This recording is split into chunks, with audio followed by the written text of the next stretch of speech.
Hello and welcome to my class. I am your English teacher PK sir and today our topic is verb क्रिया। तो आज हम इस class में बात करने वाले हैं क्रिया और क्रिया में हम स्टडी करेंगे आज सहायक क्रियाएं जिनको हम ऑक्सिलरी वर्ब और हेल्पिंग वर्ब्स भी बोलते हैं। तो अब ये सहायक क्रिया क्या हैं? ये ऐसे वर्ब्स हैं जो मेन वर्ब्स के साथ प्रयोग में लाए जाते हैं। सहायक क्रियाएं वे क्रियाएं होती हैं जो मेन वर्ब के साथ में लाए जाते हैं। सहायक क्रियाएं दो प्रकार से होती हैं, प्राइमरी ऑक्सिलरी वर्ब्स और मॉडल ऑक्सिलरी वर्ब्स।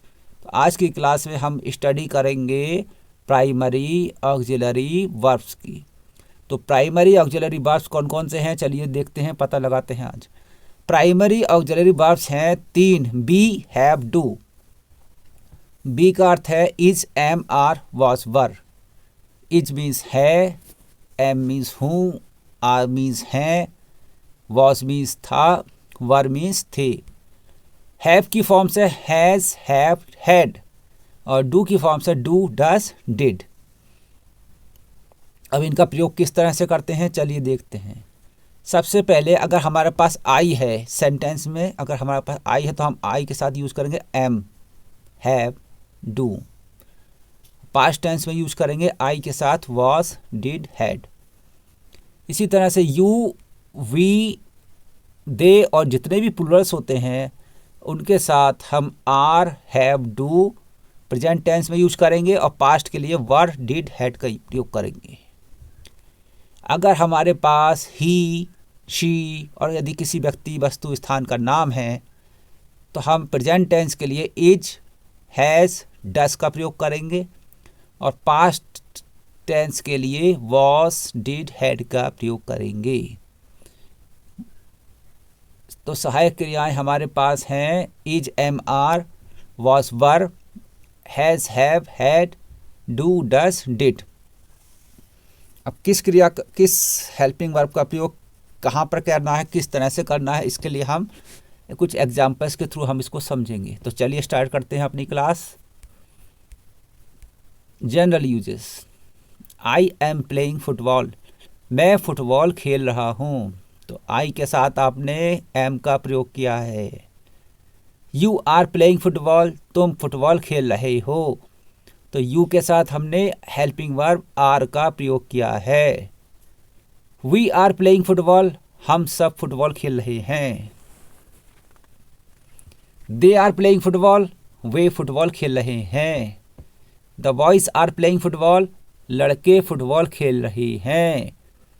तो इन सेंटेंसेस में हमने क्या देखा, आई के साथ एम का प्रयोग करेंगे और यू, वी, दे और प्लूरल्स जितने भी हैं उनके साथ आप आर का प्रयोग करेंगे।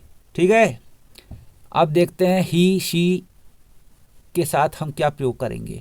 ही इज प्लेइंग फुटबॉल, वह फुटबॉल खेल रहा है। शी इज प्लेइंग फुटबॉल, वह फुटबॉल खेल रही है। Rohan is playing football, Rohan football खेल रहा है। तो इसमें ही, शी और नाउन, सिंगुलर नाउन के साथ हमने इज का प्रयोग किया है प्रेजेंट टेंस में, क्योंकि ये सभी लोग कार्य कर रहे हैं। अब अगर पास्ट टेंस की बात है तो आई वॉज प्लेइंग फुटबॉल, मैं फुटबॉल खेल रहा था। आई के साथ हमने वॉज का प्रयोग कर लिया है। यू वर प्लेइंग फुटबॉल, तुम फुटबॉल खेल रहे थे। दे वर प्लेइंग फुटबॉल, वे फुटबॉल खेल रहे थे। वी वर प्लेइंग फुटबॉल, हम फुटबॉल खेल रहे थे। The boys were playing football, लड़के फुटबॉल खेल रहे थे।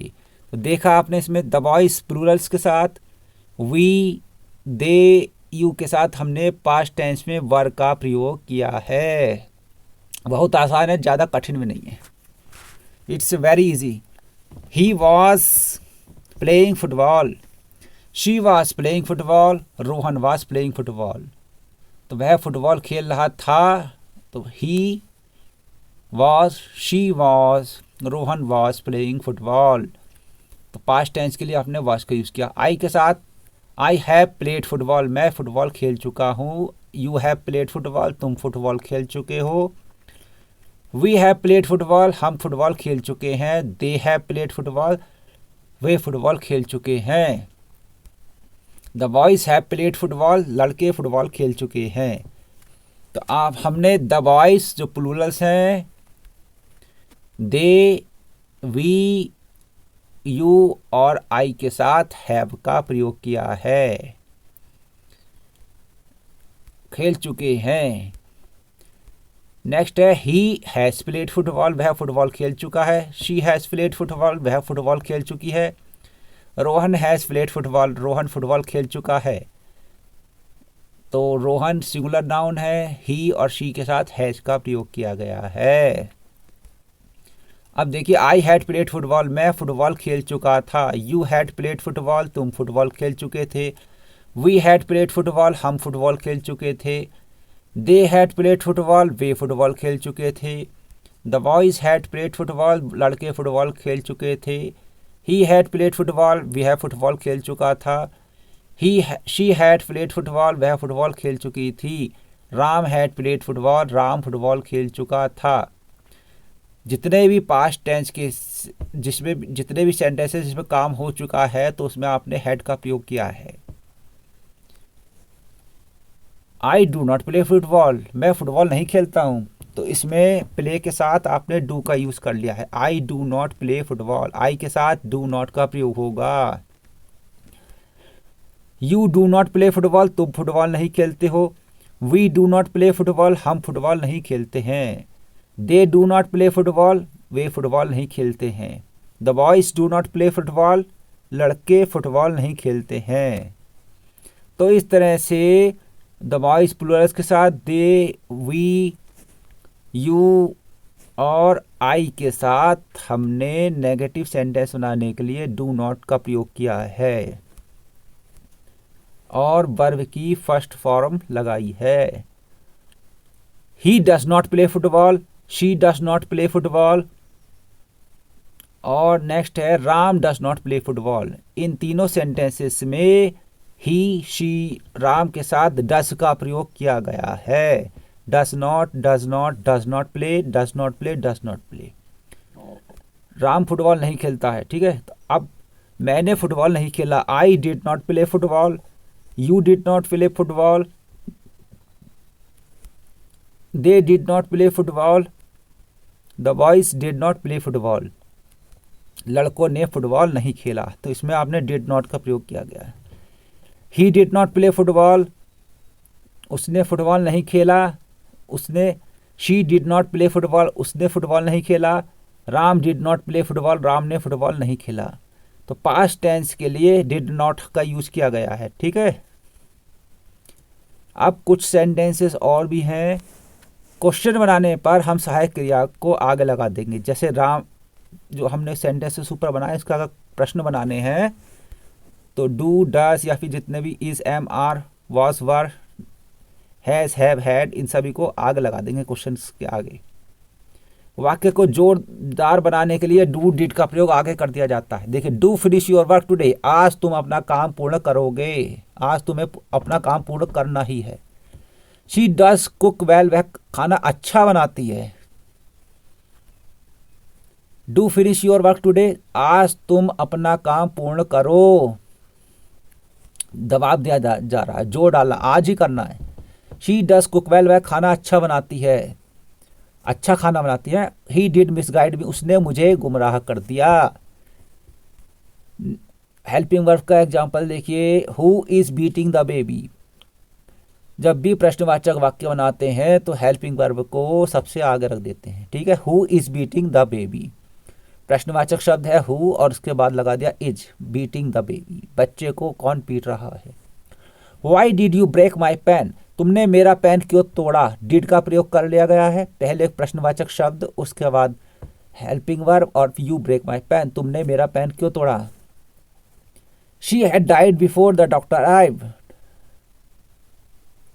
डॉक्टर के आने से पहले वह मर चुकी थी, अराइव्ड होगा वो, है।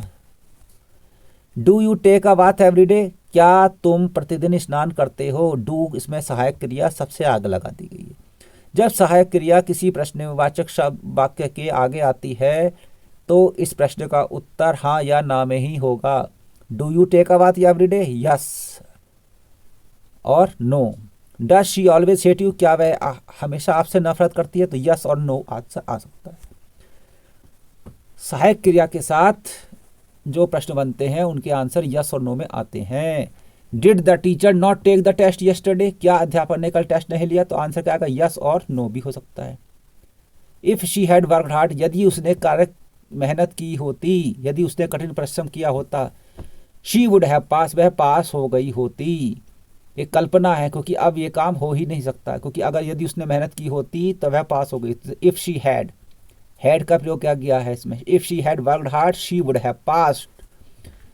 तो इस तरह से हमने देखा कि सहायक क्रियाओं को किस तरह से प्रयोग करते हैं। आज के लिए इतना ही, मिलते हैं फिर किसी नए टॉपिक में।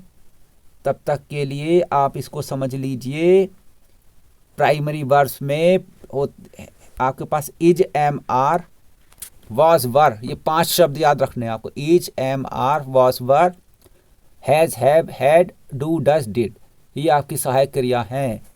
इनका सहायक क्रियाओं का प्रयोग सीखने के बाद हम लोग आसानी से इंग्लिश बोल सकते हैं और लिख भी सकते हैं। कौन कौन से हैं सहायक क्रियाएं? Is, am, are, was, were, has, have, had, do, does, did. तो आज के लिए इस क्लास में इतना ही, मिलते हैं नई क्लास में नए टॉपिक के साथ। Till then have a good day, bye.